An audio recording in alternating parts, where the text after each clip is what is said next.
Hello, and welcome to the Success Showcase. I'm your host, Eric Lopkin with the Modern Observer Group. And with me, as always, is Chip Janiszewski from the Happiness and Success GPS. Chip, how you doing this week? Doing well. How about you, Eric? Doing well. It is now officially fall, and we've got some beautiful fall weather here in the Northeast. Although we're finally getting a lot of rain, which is good because we had a drought most of the summer. Yeah, I actually have to cut the lawn. It's pretty so, but hopefully, our friends up in the Maritimes in Canada are recovering from the worst hurricane. I guess that well, there wasn't a hurricane by the time it got there, but it did a whole lot of damage. And then we got our friends down in the southeastern part of the country are bracing for what's coming up this week. So Yeah, it's a violent situation. We actually have hurricanes hitting Canada, Florida, and the Philippines all within a day of each other. yep. And after a very very quiet year before that, so but that's what happens in September and October. So. That's it. So, of course, our thoughts and prayers go out to all of them, as well as the folks in Puerto Rico who just got hit with a hurricane. Hopefully, recovery time will be quick. Yep. So, So, today we're going to be talking about, we've actually discussed the book in the past, but we're going to talk about the principles behind the Go Giver series of business books. And these are fantastic books. There's a number of them. I actually just reread The Go Giver and finally read The Go Giver Leader, which follows up on it. And I think the real core behind these books is that we really need to be looking at how we can be service leaders. yeah, absolutely. I mean, we've all heard the terms go-getters, and that's basically really a mantra as far as how people are measured, as far as whether I should hire this guy or that guy. It's, they're a real go-getter out there, and could be mean they get things done or they do this or they do that. But the methods with which they do that sometimes come back to bite them. And if all they're after is personal achievements and so on and so forth, and doing it for the wrong reason, eventually it's going to burn people out. And what this book does is it turns things 180 degrees around, and it talks about the go-giver. And in many different ways, we've talked about giver's gain as far as B&I goes. We've talked about the law of attraction and things coming around and so on and so forth just by doing that. And everybody knows that when you are giving something and when you're working from your own positive mindset and your own passion and purpose and so on and so forth to benefit other people, it comes back to you tenfold, 50-fold, 100-fold. And the people that you're dealing with know that too. And being networkers like the two of us are too, the bottom line is selfless givers out there are the ones who get referred to other people without people even thinking about it because they trust them right off the bat just because of who they are and what they're doing. So it's so important to understand what this is all about. Yeah, there's a term that's been bandied about called servant leadership, and that's very much what this is about. And I know there's a lot of confusion around that phrase because it's not really about being a servant, it's about removing yourself from the interaction and doing what's in the best interest of the person you're working with. Because what happens is, as you serve them, as you provide them with what they need, it does come back. And it isn't, we've talked about the law of attraction, but it isn't necessarily about karma coming back. It's just people remember that you did this. And in turn, they want to help you. Yeah, I mean, people are attracted to people who give. It basically is the difference between selfless and selfish. And if you are selfless, people are going to be selfless and wanting to give back to you also. I mean, that's just the way things work out. We talk about the book, How to Win Friends and Influence People. Those are principles that are exactly like that. We talk about the present moment, basically event plus response equals outcome. Your response is so important. And most people respond based upon their initial reaction, which is often negative. And what this is all about is throwing that negative reaction out and just back burnering it and figure out a way to make this positive. And so the most important thing here is to do that. So the first book, The Go Giver, talks about the 5 stratospheric laws of success. And I'm just going to read them off and then we can go right through them. But the first one's the law of value, and then the law of compensation, the law of influence, the law of authenticity, and the law of receptivity. And a few of those, you can interpret them 180 degrees as to what they are really meant to be in this book. So starting with value, each of these stratospheric success laws has a quote that starts them off. In the law of value, the quote there says, your true worth is determined by how much more you give in value than you take in payment. Exceeds people's expectations. And if you give, it's not a strategy, it's a way of life. So it's how much you give in value rather than how much you take in payment. Understanding that by the law of attraction, the payment's going to come. But that's not your goal in this. And that's what this is all about. Right. And this is something that, if you've taken any courses in customer service, you've heard this before. You need to be providing more in value. And in business, when you get caught up in the day to day, it's very difficult to keep this in mind. You're trying to balance the books, you're trying to make sure you've got cash flow, you're trying to make sure you've got a return on investment, but you really do need to expand your time frame to look at, yes, if I provide more in value now, how is that going to affect me down the road? And you're going to see it's going to bring you back more value in return as you do this. Because again, people remember that for what they paid you or for what they did for you, they got more. And that means they're going to keep coming back and they're going to do for you. And it's about building those relationships. And one of the things I love about the format of The Go Giver is that as the main character is learning these lessons, he's required to apply them the same day to somebody else, in essence, paying it forward. Yes, I mean, what the book is all about is this gentleman, Joe, is meeting this master, Pindar, and Pindar's giving him his time out of the kindness of his heart and connecting with people and so on and so forth. But so every day for 5 days, he has lunch with somebody and learns what their principle is. But he has to go back and apply that and report back the very next day as to how that he did that.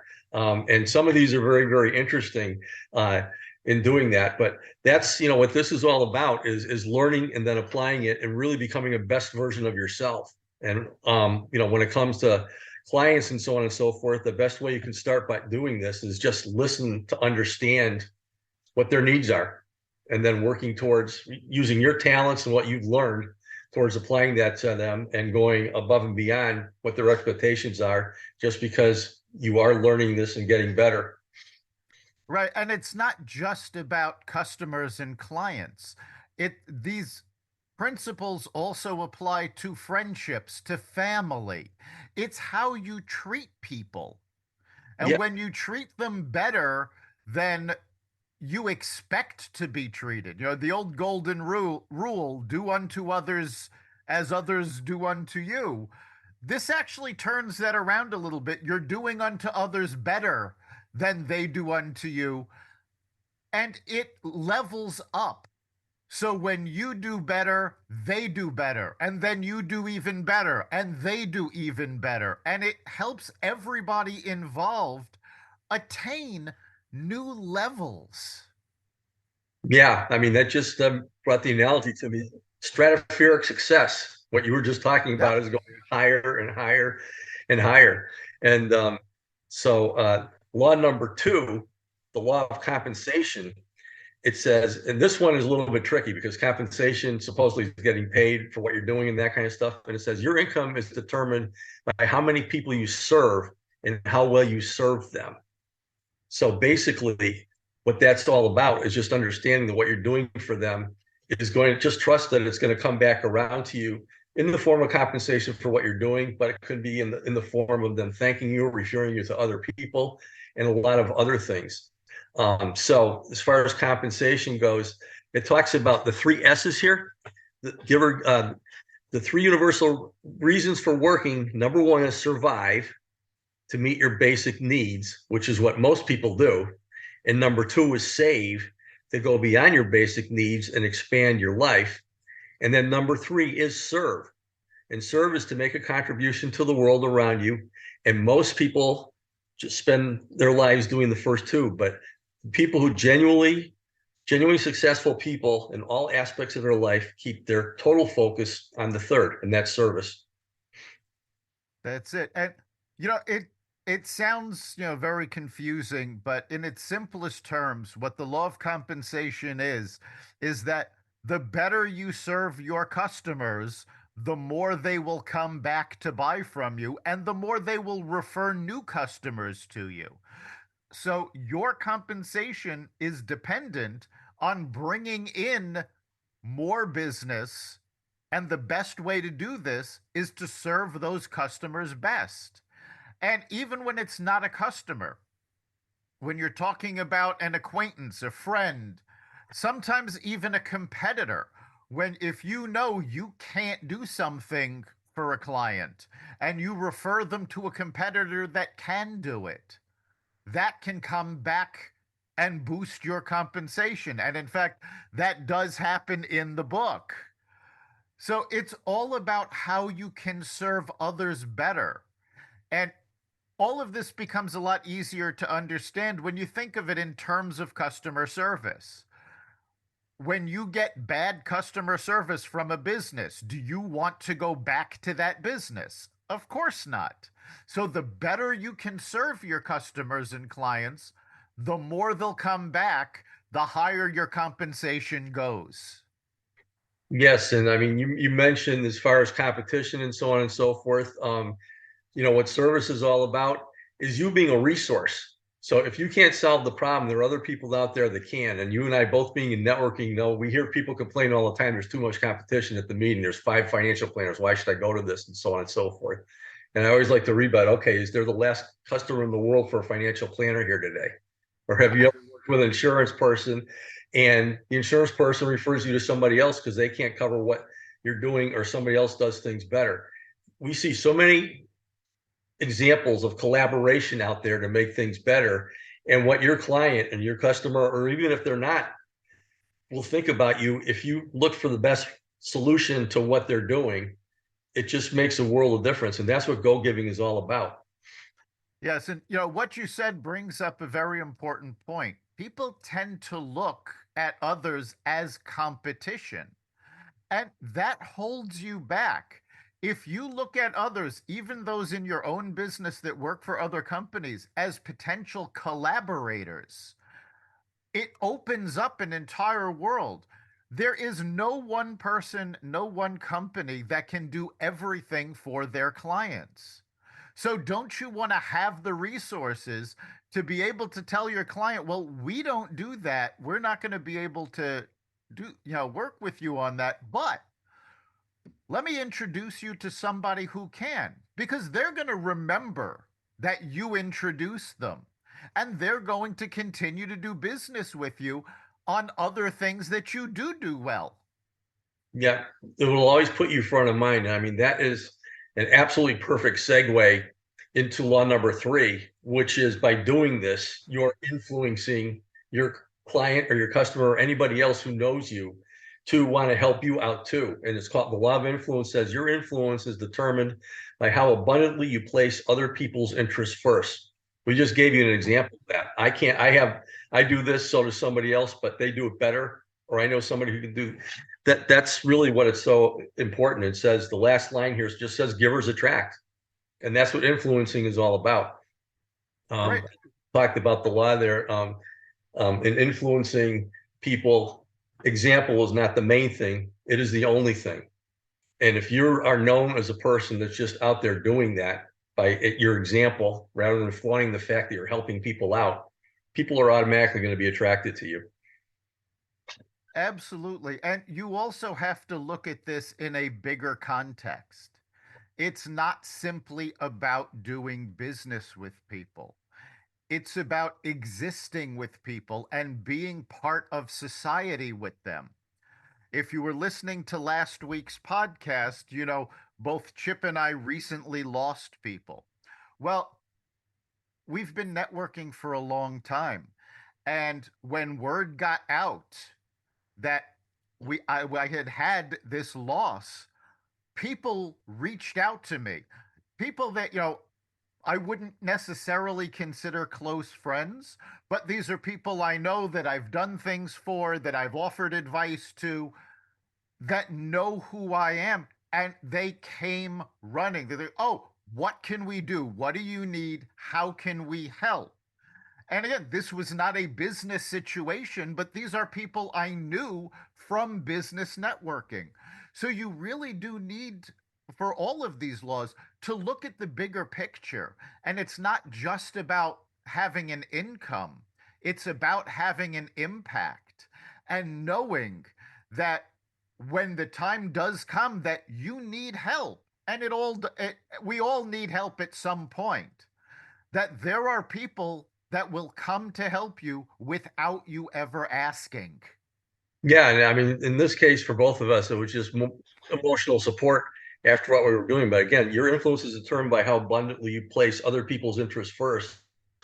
And we've both been helping people out in a lot of different ways over a long, long period of time doing this. So obviously, the way people look at us because of what we're doing, that and it's not that that's what we're trying to do or that's what we care about, but it's just because of who we are and what we're doing that these people come out of everywhere. And basically, it's in everybody. I mean, everybody has a go-giver in them. And what a lot of this is about is we're putting things in perspective for you folks out there, that if you take a look at these 5 laws of stratospheric success and you become them yourself, you're going to be maybe successful, but you're going to turn into a wonderful person that is at peace with yourself and helping out a whole lot of people in a lot of different ways that you don't even know, because people talking about you are going to be talking about you to other people and so on and so forth. And you don't even know that's going on, but you are helping other people out just by what you're teaching people through your own influence. Absolutely. And I think even more important than how other people are looking at you, when you do this, when you give more than you get, when you're there for other people, it doesn't just make you a better person, it gives you a better self image. You know, the first thing all of us need to do is to be able to look in the mirror and like the person that's looking back. And when you do this, it does boost your self image. It makes you feel good about yourself. And that in turn boosts your confidence. And when you have higher self confidence, you appear better to others. And it spirals. Again, going back to the term of stratospheric success, everything you do that we're talking about, these 5 laws, snow has a snowball effect. So the more you do it, the better it works, the more you get out of it, which makes it easier to do, and so on and so forth. Yeah, absolutely. I mean, and this is a perfect segue into, I mean, basically what the goal is if you start becoming this yourself and you make this you, and it is in you, basically it's just pulling out in yourself what's already in there. Um, and law number 4 is the law of authenticity. And the quote here says, the most valuable gift you have to offer is yourself. Now, it's human nature for us to go out there and compare ourselves to others and compare what other people do to what we do and figure that we don't stand up to them or measure up and that kind of thing. And if you're going to go into that situation and just have a little checklist as far as what you're good at and other people and so on and so forth, you're always going to concentrate on the things that are lacking in your life. The most important thing that you can possibly be is yourself. And the mantra right here is very, very simple. 2 words: be real. It says dynamic people talk with you and to you, not at you. So just be yourself. It says in the book that if you want people skills, then just be a person instead of everything to everybody and just basically the selfless part of this is the most important thing. Unconditional giving, selfless. Exactly. And it comes down to things as simple as a conversation. How many times are you involved in a conversation where instead of listening to what the other person is saying, you're trying to figure out what you're going to say next? Don't worry about what you're going to say next. Listen, because what they're saying will most often trigger what you're going to say next because you have that response. And there's never anything wrong with taking a moment after they finish talking to think about it and make your response. But you need to be yourself. We see it a lot, especially in sales, where people will put on a persona. And realistically, you'll go, the classic example is the used car salesman where you go to the lot and they put on this show and you never really trust the person. Well, the reason you're not trusting them is because they're not being authentic. They're putting on that show. It's okay to be yourself. You don't have to be self-conscious about it because, quite frankly, while you're worrying about the impression that you're making, everybody you're talking to is worrying about the impression they're making. They're not thinking about the impression you're making. Yep. So, by being yourself, you put people at ease. And that's when you'll have really good conversations and you'll learn more about people. You'll learn more in general and create lasting relationships, which also goes back to when you give more, because from a lasting relationship, you're going to get more than a transactional relationship. Yep. And basically, going back to law one, how much more you give in value than you take in payment. It's really, really important to just understand that everybody has this in them as far as being their authentic self. And their authentic self and everybody is good. And it's caring and it's listening and it's so on and so forth. And when you're talking with people, whether they are being themselves or whether they have their agenda that they're trying to push on you. The used car salesman, for instance, basically he just wants to talk, talk, talk. And if he doesn't really care about what's inside of you, what you're needing, and so on, you're going to see right through that person. And you'd rather deal with somebody that's got their interest more in you. And the best thing you can possibly do as far as authenticity, I mean, you talked about listening and not having your pre-rehearsed conversation there, regardless of what the person says and so on. If you can listen and let them control the conversation as far as their needs and everything else going on, then you authentically being your authenticity has their sincere interest in you because they know that you're caring about them regardless of what happens today. And that's the most important thing. And again, dynamic people talk with you and to you, not at you. And that's the important thing. Just go out there saying, I'm not going to be talking at people. I want to talk with people. And it always starts about understanding what that person wants to talk about. Exactly. And there's nothing wrong with having things that you want to talk about, but you don't need to push them into a conversation. When they come up naturally, it's good to have that info in your back pocket. But if it doesn't come up naturally, you don't need to push it. Just follow the conversation. Yeah, and that's where the influence comes in. Again, right out of the Dale Carnegie thing. If you ask questions and you get them to really come up with actually starting to talk about the features in that car or this or that or whatever without you even having to say it, that's really a fine art that you can develop just by being authentic yourself. Because if you do that from genuine interest, people are going to start doing it that way too. And I mean, you've heard the term people selling themselves, and that's a natural result of that. All right. So, and we have the fifth law. Which is that's the toughest one for a lot of people. And this is the law of receptivity, because a lot of people, when they go through the first four, they become over humble and so on and so forth. And the fifth law says the key to effective giving is to stay open to receiving. The receiving is obviously a natural result of giving. And every giving can only happen because it is also receiving. So it says the goal giver says that all giving in the world won't bring you success, or won't create the results you want unless you make yourself willing and able to receive it in like measure. And it's not like you have to shower thanks on people and so on and so forth, but it's okay to be very thankful and be very sincere with people when you're doing that, and go to that mirror the next morning and look at that person and say, hey, from here, from my heart, I know that I'm doing good for these people rather than getting a nice paycheck next week.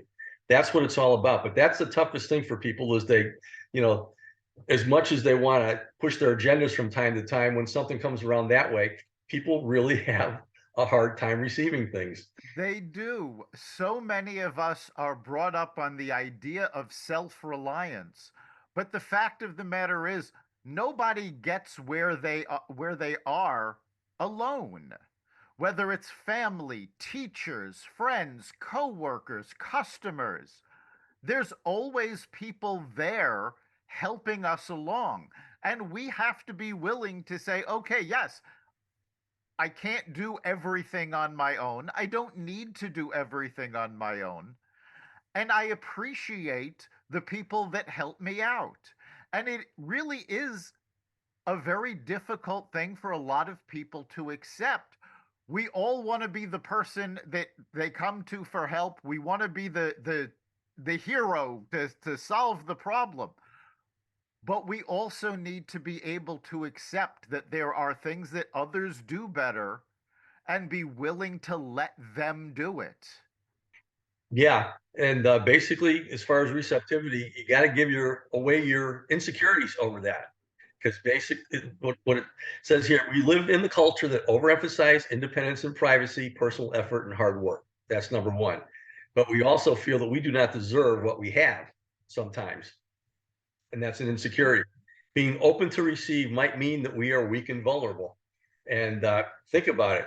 It's That's a true statement in a lot of ways. So it's really, really important to do that. To basically just learn from what's going on, accept people when they're coming to you and thanking you for your efforts, or talking about you in front of somebody else about all the different nice things that you've done, and you're sitting there saying, "Oh shucks," and that kind of, just soak it in and just be yourself and be genuinely thankful for that. That's part of being authentic. That's going to help you out with being receptive too. Yes, it's one of the biggest misconceptions that people have, that accepting help or accepting gratitude makes you weak. And it's 180 degrees wrong. It makes you strong. Because again, there's an old saying, you can always do more standing on the shoulders of others. When people work together and collaborate, you can accomplish so much more, not just for the person you're collaborating with and yourself, but for other people that you can be serving. So you have to be open and say, yes, I'll accept help, I'll accept assistance. And when you do something good for somebody, accept their gratitude. We always talk about how gratitude is so important and you need to be grateful for what you have. But if you're not willing to accept gratitude from someone else, you're actually hindering their being grateful. And you don't want to do that. Yeah. I mean, if you look at this, if you picture a circle with these five laws in their: value, compensation, influence, authenticity, and receptivity, you take out one of them and you just fall out of the circle and you got to start all over again, and you're just not going to be as effective. It really, really affects all four of those. And I think the other four are a little bit easier than that one, because, when it comes to the getting paid part and so on and so forth, people just think of that. Okay, I'm doing the wrong thing with the law of value because I'm getting paid for this kind of stuff, and that's wrong. Basically, you got to go to the law of receptivity and realize that you genuinely deserve to be getting what you're getting, and it's because of who you are and not because of what you did. Exactly. And we are just about out of time. So, Chip, what do you think is the big takeaway for our listeners this week?